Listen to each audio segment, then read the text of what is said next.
بسم اللہ الرحمن الرحیم۔ درویش ٹی وی کی طرف سے تمام دیکھنے اور سننے والوں کو السلام علیکم۔ ہم امید کرتے ہیں کہ آپ خیریت سے ہوں گے۔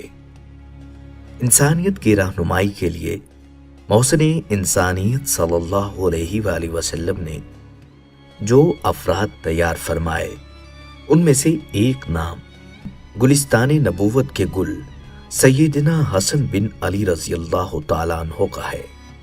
آپ رضی اللہ تعالیٰ عنہ کی ولادت 3 ہجری رمضان المبارک کے وسط میں مدینہ طیبہ میں ہوئی۔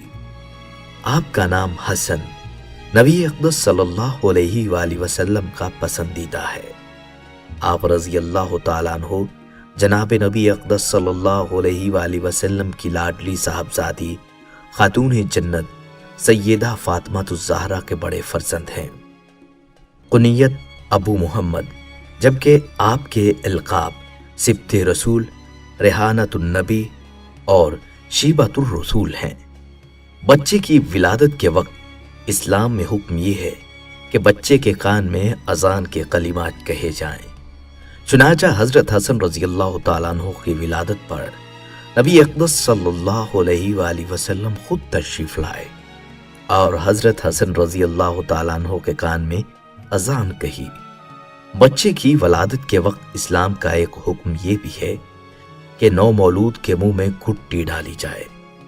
جب سیدنا حسن رضی اللہ تعالیٰ عنہ کی ولادت ہوئی تو نبی اقدس صلی اللہ علیہ وآلہ وسلم نے اپنے مبارک لاب دہن سے سیدنا حسن رضی اللہ تعالیٰ عنہ کو گھٹی دی۔ بچے کی ولادت کے وقت اسلام کا ایک حکم یہ بھی ہے کہ زچگی کے 7ویں روز نو مولود کے سر کے بالوں کو اتارا جائے۔ جناب سیدہ فاطمہ الزہرا رضی اللہ تعالیٰ عنہا نے نبی کریم صلی اللہ علیہ وآلہ وسلم کے حکم کے مطابق اپنے شہزادوں کے بال اتروائے اور بالوں کے وزن کے برابر مقدار میں چاندی صدقہ خیرات کی۔ بچے کی ولادت کے وقت اسلام کے احکام میں ایک حکم بال اتروانے کے بعد عقیقہ کرنا بھی ہے۔ زمانہ جاہلیت میں جب لوگ بچے کے لیے جانور ذبح کرتے تو اس جانور کا خون بچے کے سر پر لگا دیتے۔ آپ صلی اللہ علیہ وآلہ وسلم نے حسنین کی طرف سے 7ویں روز بطور عقیقہ 2 بکریاں ذبح کیں اور حکم دیا کہ ان حضرات کے سروں سے بال اتروانے کے بعد خوشبو لگائی جائے۔ حضرت حسن رضی اللہ تعالیٰ عنہ کا جسم مبارک اوپر والے نصف حصہ میں رسول اللہ صلی اللہ علیہ وآلہ وسلم کے جسم مبارک سے ملتا تھا، جبکہ حضرت حسین رضی اللہ تعالیٰ عنہ نیچے والے نصف حصے کی ساخت پر داقت اللہ کے نبی صلی اللہ علیہ وآلہ وسلم کے جسم اقدس سے مشابہ تھی۔ اس مشابہت رسول اللہ صلی اللہ علیہ وآلہ وسلم کا اثر فقط جسم کے ظاہری اعضاء تک محدود نہ تھا، بلکہ روحانی طور پر بھی اس کے گہرے اثرات تھے۔ آپ کا چال چلن، رفتار، جلوت، خلوت، قول و عمل، ایثار و ہمدردی، عادت و اطوار، خوش خلقی، حسن سلوک، مروت و رواداری، شجاعت و عزیمت، دور اندیشی و فراست، حکمت و دانائی، علم و تقوی، خشیت الہی، محبت و معرفت خداوندی، الغرض نبی صلی اللہ علیہ وآلہ وسلم کے اعلیٰ و عمدہ اوصاف کا کامل مظہر تھے۔ ان اوصاف کو دیکھتے ہوئے باذن الہی ایک فرشتہ اللہ کے نبی صلی اللہ علیہ وآلہ وسلم کے دربار میں حاضر ہو کر عرض کرنے لگا، حسن و حسین جنت کے نوجوانوں کے سردار بنائے جائیں گے۔ فرشتے کی یہ بات خدائے ذوالجلال کی محبت کی عکاس ہے۔ اللہ کریم اپنے ان 2 اولیاء کو جنت کے نوجوانوں کے سردار بنائیں گے۔ سردار دو جہاں صلی اللہ علیہ وآلہ وسلم منبر پر تشریف فرما تھے۔ آپ کبھی حاضرین کی طرف توجہ فرماتے اور کبھی جناب سیدنا حسن رضی اللہ تعالیٰ عنہ کی طرف شفقت بھری نظروں سے دیکھتے۔ اسی مجلس میں آپ صلی اللہ علیہ وآلہ وسلم نے فرمایا، میرا یہ بچہ سیدنا حسن سردار ہے، اللہ تعالیٰ اس کے ذریعے مسلمانوں کے 2 گروہوں کے درمیان صلح کرائے گا۔ سیدنا حسن رضی اللہ تعالیٰ عنہ فجر کی نماز با جماعت ادا کرنے کے بعد طلوع آفتاب تک اپنی جگہ بیٹھ کر ذکر اللہ میں مشغول رہتے۔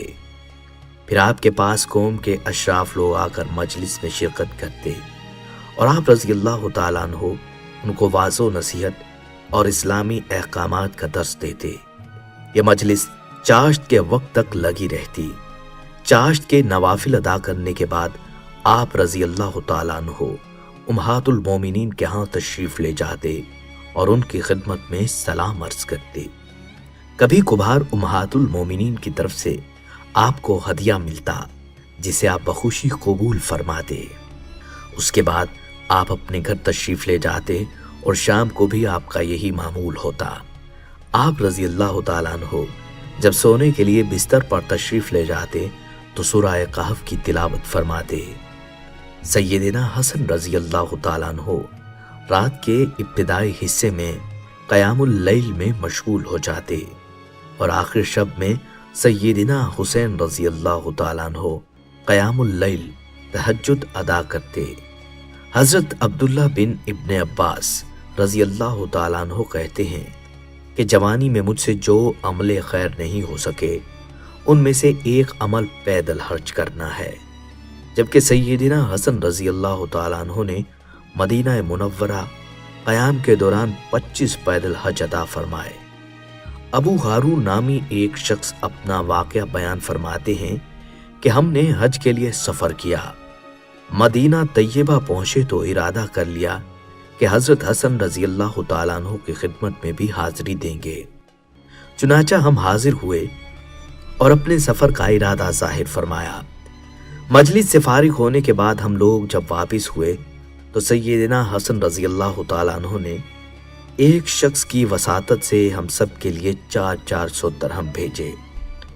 ہم نے قاصد سے کہا ہمیں ان کی حاجت نہیں۔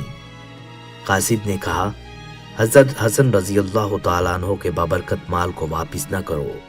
اس کے بعد ہم خود سیدنا حسن رضی اللہ تعالیٰ عنہ کی خدمت میں حاضر ہوئے اور کہا کہ ہمیں ان چنداں کی ضرورت نہیں، ہم مالدار لوگ ہیں۔ تو آپ رضی اللہ تعالیٰ عنہ نے فرمایا میرے نیک عمل کو واپس نہ کرو، اگر میں اس سے زیادہ دیتا ہوں وہ بھی تمہارے لیے کم تھا۔ میں نے تمہیں یہ زاد راہ کے طور پر دیا ہے تاکہ تم سفر پر خرچ کرو۔ ایک دیہاتی شخص جناب سیدنا حسن رضی اللہ تعالیٰ عنہ کے پاس آیا اور آپ کو گالیاں دینے لگا۔ آپ رضی اللہ تعالیٰ عنہ اس کی ناشائستگی کو برداشت فرماتے ہوئے اس سے کہا کہ شاید تم کو بھوک و پیاس نے ستایا ہے، اور اپنے خادم سے کہا کہ دراہم کی تھیلی لاؤ۔ خادم نے لا کر وہ تھیلی دیہاتی کے حوالے کی۔ آپ رضی اللہ تعالیٰ عنہ نے فرمایا کہ اگر اس سے زیادہ ہمارے گھر میں اس وقت مال ہوتا تو میں وہ بھی آپ کو دے دیتا۔ دیہاتی نے آپ کے اعلیٰ اخلاق سے متاثر ہو کر کہا میں گواہی دیتا ہوں کہ آپ رسول اللہ صلی اللہ علیہ وآلہ وسلم کی اولاد میں ہیں، میں تو آپ کا امتحان لینے آیا تھا۔ ایک بار سیدنا حسن رضی اللہ تعالیٰ عنہ طواف کر رہے تھے، اس دوران ایک شخص حاضر ہوا اور کہا کہ ابو محمد میرے کام کے لیے فلاں شخص کے پاس تشریف لے چلیں۔ چنانچہ آپ طواف کعبہ چھوڑ کر اس کے ساتھ ہو لیے۔ اسے دیکھتے ہوئے ایک شخص نے اعتراض کے طور پر کہا کہ آپ طواف کعبہ جیسی نیکی چھوڑ کر چلے گئے۔ تو سیدنا حسن رضی اللہ تعالیٰ عنہ نے نبی کریم صلی اللہ علیہ وآلہ وسلم کا ارشاد نقل فرمایا کہ جو شخص کسی مسلمان بھائی کی حاجت روائی کے لیے چلا جائے اور اس کا وہ کام ہو جائے تو اللہ تعالیٰ اس شخص کو حج اور عمرے کا ثواب عطا فرماتے ہیں، اور اگر کام پورا نہ ہو تو عمرے کا ثواب پھر بھی عطا فرماتے ہیں۔ پھر آپ نے فرمایا کہ میں نے حج اور عمرہ دونوں کا ثواب حاصل کر لیا ہے۔ ایک بار سیدنا حسن رضی اللہ تعالیٰ عنہ نے خواب دیکھا کہ آپ کی پیشانی پر قل هو اللہ احد لکھا ہوا، جس پر آپ بہت خوش ہوئے۔ بعد میں اس خواب کا تذکرہ مشہور تابعی سعید بن مسیب کے سامنے ذکر کیا تو آپ نے فرمایا اگر انہوں نے خود یہ خواب دیکھا ہے تو سیدنا حسن رضی اللہ تعالیٰ عنہ کی زندگی قلیل رہ گئی ہے۔ چنانچہ چند دن بعد بقول امام ذہبی آپ رضی اللہ تعالیٰ عنہ کی ایک زوجہ جادہ بنت اشعث بن قیس کندی نے آپ کو زہر دے دیا، جس کی وجہ سے آپ 40 دن برابر اس زہر کے اثر سے بیمار رہے اور بالآخر 49 ہجری کو اس دنیا سے کوچ کر گئے۔